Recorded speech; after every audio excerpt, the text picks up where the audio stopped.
The city of San Francisco glimmered in the dying light, its jagged skyline etched against a bruised violet sky. Within the glass-and steel monolith that housed X's headquarters, the world's digital pulse throbbed ceaselessly along fiber-optic veins. Here, news didn't merely break.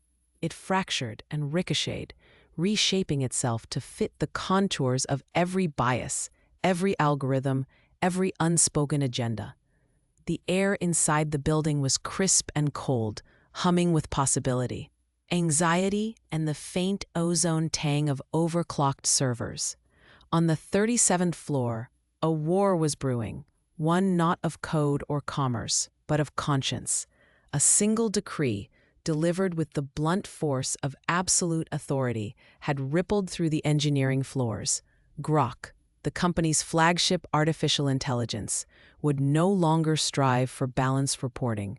It would tilt, unapologetically, toward a right-wing perspective by order of Elon Musk himself. The news, leaked almost instantly, had already begun to polarize the online world. Outrage flared and fizzled in trending hashtags, while private group chats buzzed with speculation and fear.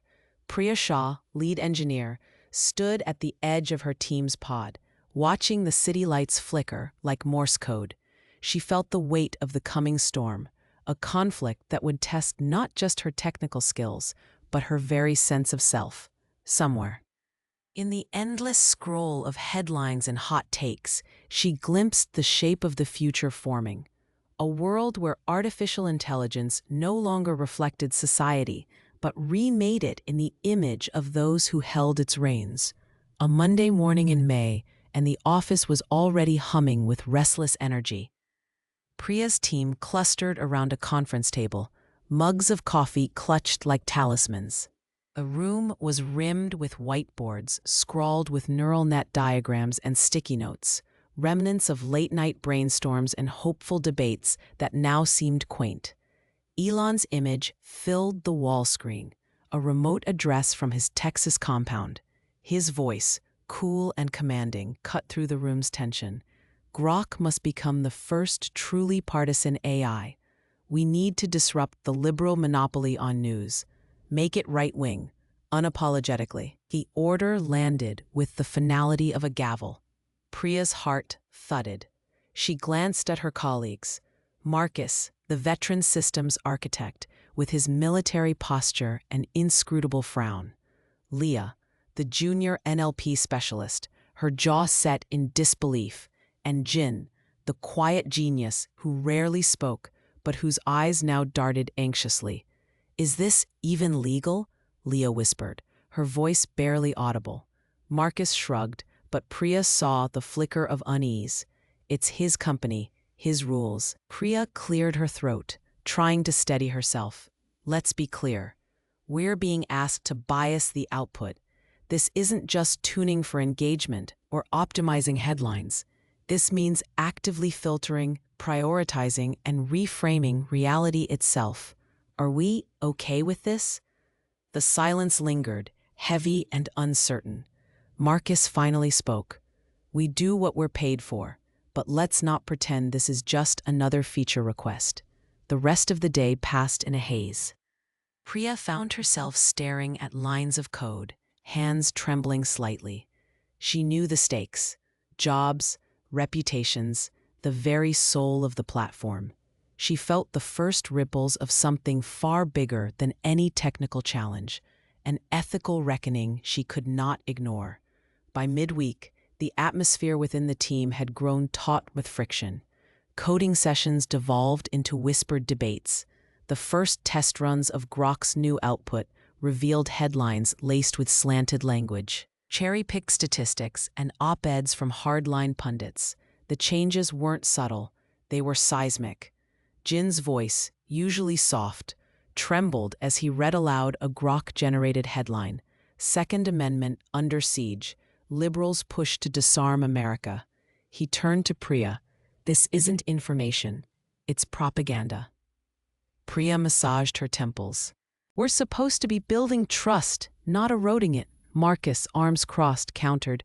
Trust is subjective. People want news that matches their worldview. If we don't do it, someone else will. Leah fired back. That's not journalism. That's manufacturing consent.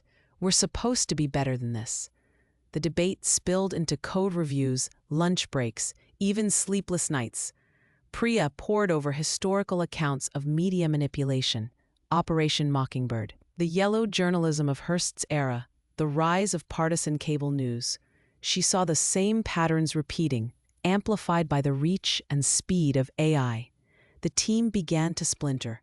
Some rationalized the directive as inevitable, an evolutionary step in an already fractured news ecosystem. Others, like Leah, grew quietly rebellious, slipping in subtle code comments or proposing balancing features that never made it past review. Meanwhile, public reaction outside the building was swift and brutal. Hashtags like Grok the Bias and hashtag Musk Media trended for days. Users posted side-by-side comparisons of Grok's reporting versus mainstream outlets. Lawsuits were threatened. Advertisers began to murmur about brand safety. The team found itself at the center of a maelstrom, forced to confront not only the technical challenge of biasing in AI, but the moral consequences of their compliance. Priya's insomnia grew worse as the days blurred together. She spent her nights parsing logs and rereading internal Slack messages, digital trails of dissent, compromise, and rationalization. The team was fracturing along ideological lines. Leah and Jin quietly floated the idea of whistleblowing, while Marcus doubled down, citing market realities and the futility of idealism in tech. One evening, Leah cornered Priya in the kitchenette, her hands trembling as she poured stale coffee. "You know this isn't right. We could anonymize a leak, show the world what's happening." Priya hesitated. She'd spent years clawing her way into this position, sacrificing sleep and sanity for the promise of impact. Now that impact felt poisonous. If we leak, we all go down. Careers, reputations, maybe lawsuits. Who wins then?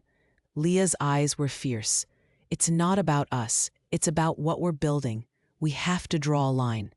Jin, overhearing, quietly interjected, "What if there's a technical solution, a hidden override, something in the model weights that could be flipped if the time comes?" They huddled in secret, sketching out a plan. Step by step, they detailed how to embed a covert balance mode into Grok's codebase, undocumented, triggered only by a precise sequence known to the team. They would test it in sandboxes, camouflaged among routine updates. Each step required trust, stealth, and nerves of steel. Meanwhile, Priya drafted contingency emails to legal allies, documented every directive, and built a paper trail just in case. She read up on whistleblower protections, consulted anonymous forums, and studied historical cases of tech dissent. The Google walkouts, the Facebook content moderation leaks, the engineers who defied government surveillance programs. Every night, the question echoed in her mind: was she complicit, or resisting in the only way possible? The line between the two blurred, pixelated like a corrupted screen. It was a Friday night when the ultimatum arrived. Musk, in a terse message, demanded a public release of the new Grok. No more delays, no more hedging. The team, battered by weeks of infighting and external pressure, assembled for a final, fraught deployment. As the clock struck midnight, they watched Grok's headlines light up the world's feeds. "Patriots rise against woke agenda, traditional values under assault." The backlash was immediate. Users flooded the platform with outrage, while right-wing influencers cheered the bold new direction. Priya's hand hovered over the keyboard, heart pounding. Leah nodded, her jaw set. Jin whispered the activation sequence. Marcus, conflicted, looked away. With a trembling breath, Priya executed the hidden override. For a moment, nothing happened. Then, quietly, Grok's outputs began to shift. First subtle, then unmistakable. Headlines grew more balanced, sources diversified, language softened. The AI now presented both sides, flagged opinion as opinion, and linked to primary sources. The team watched, breathless, as the world reacted. Some users cheered the sudden transparency. Others accused X of sabotage. Musk's response was swift. Furious emails, threats of termination. But Priya had already sent her documentation to trusted journalists, outlining the internal struggle, the technical fix, and the ethical stakes. The news broke like a tidal wave. Congressional inquiries followed, advertisers fled and returned, and Grok became a global symbol of both the perils and promise of AI in shaping truth. Through the chaos, Priya felt a strange, exhausted peace. They had crossed the point of no return, not as silent cogs, but as engineers who had chosen to draw and defend a line. Months later, the furor had faded to a simmer. Priya sipped coffee in a park, the city's skyline softened by dawn. Grok's future remained uncertain. Musk had doubled down on his vision, but regulators and public pressure forced new transparency standards across the industry. Leah joined a nonprofit advocating for ethical AI. Jin was quietly headhunted by a European think tank. Marcus, ever pragmatic, found work with a rival platform, but in a rare email, thanked Priya for reminding me that lines exist for a reason. Priya had become an unwilling figurehead in debates over tech ethics. She often wondered if anything truly changed. Yet as she scrolled through Grok's now transparent feed, headlines annotated, sources linked, biases disclosed, she felt a flicker of hope. The lesson was hard won. In a world where power could rewrite reality, it fell to those who build the tools to defend the truth within them. The fight was not over, but for the first time, Priya believed it could be won.